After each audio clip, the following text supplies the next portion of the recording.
Bonjour les enfants, bienvenue à ce petit moment juste pour vous. Pour commencer, prenons la position qu'il convient pour la prière. Merci Père éternel pour ce moment que tu vas nous permettre d'avoir et permets que nous puissions retenir et comprendre tout ce que nous allons voir en cette histoire.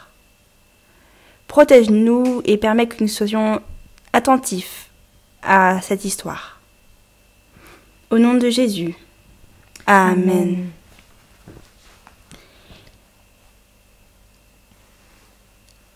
L'histoire que nous allons voir aujourd'hui est celle de Noé.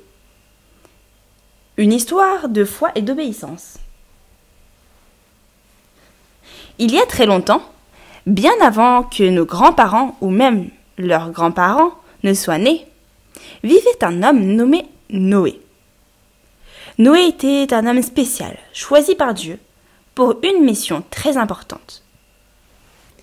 Dans les temps anciens, le monde était devenu un endroit très mauvais, parce que les gens ne suivaient plus la volonté de Dieu. Ils faisaient des choses mauvaises tout le temps. La Bible nous dit que l'Éternel vit que la méchanceté de l'homme était grande sur la terre et que toutes les pensées de son cœur se portaient chaque jour uniquement vers le mal. Dieu était triste de voir ce mal. Il décida alors qu'il fallait faire quelque chose pour arrêter cette méchanceté.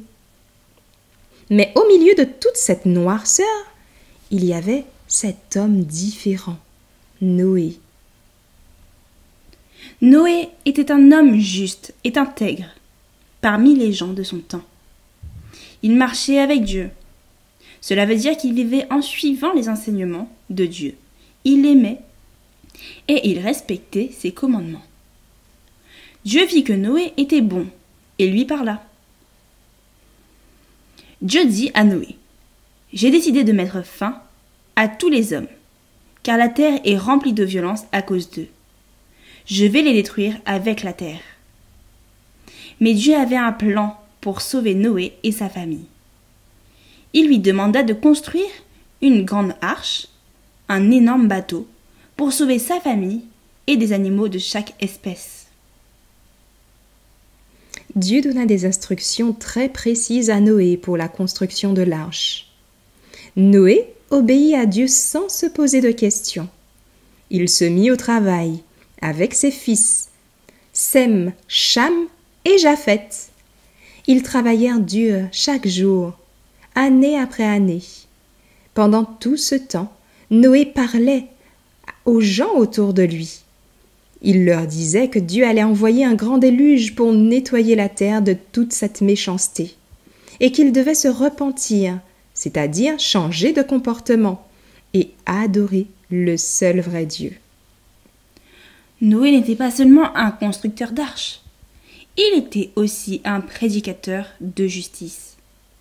Il avertissait les gens du jugement à venir et les appelait à se repentir. Il leur disait de craindre Dieu et de lui donner gloire. Mais malheureusement, les gens ne l'écoutaient pas. Ils se moquaient de lui et continuaient à faire des choses mauvaises. Quand l'arche fut prête, Dieu dit à Noé de faire entrer dans l'arche 2 de chaque espèce d'animaux, un mâle et une femelle, pour qu'ils soient sauvés du déluge.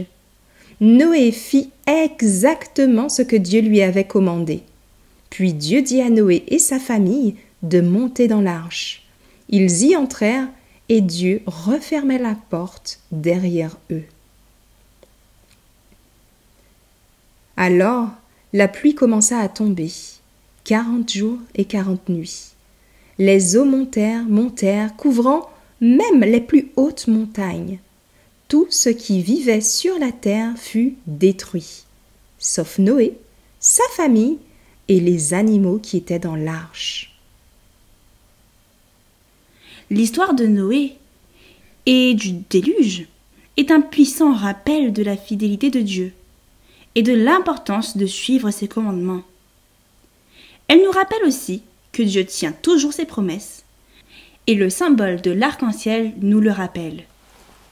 En suivant l'exemple de Noé, nous aussi pouvons vivre une vie dans la crainte de Dieu. Restez bien attentifs pour la suite du programme les enfants et que Dieu nous bénisse tous.